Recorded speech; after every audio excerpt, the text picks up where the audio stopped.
هذه الاستثمار ليس في الدنيا فقط ولكن حتى الجنة إن شاء الله. آمين.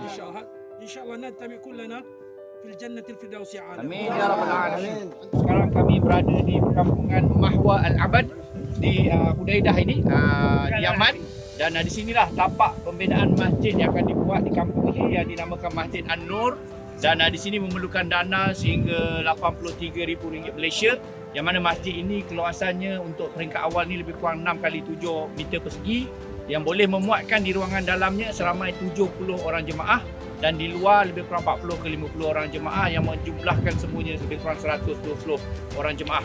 Jadi penduduk-penduduk di kampung di sini sebelum ni tidak ada tempat untuk solat jemaah, terutamanya hari Jumaat. Mereka terpaksa pergi di masjid-masjid yang sangat jauh dengan keadaan jalan yang kurang baik, dan apabila terbinanya masjid ini insya-Allah akan lebih memudahkan untuk mereka beribadah di sini. Dan kita bersama juga dengan tuan tanah kita di sini yang mewakafkan tanah ini untuk dibina masjid untuk mempermudahkan mereka bersolat di sini. Semoga Masjid An-Nur ini dengan bantuan dan sumbangan daripada anda semua akan terbina, dan jariah pahala mereka yang solat di sini, majlis ilmu yang diadakan disebarkan di sini, semuanya akan berjalan pahalanya berterusan hingga ke akhir hayat kita insya-Allah, mudah-mudahan. Amin insya-Allah.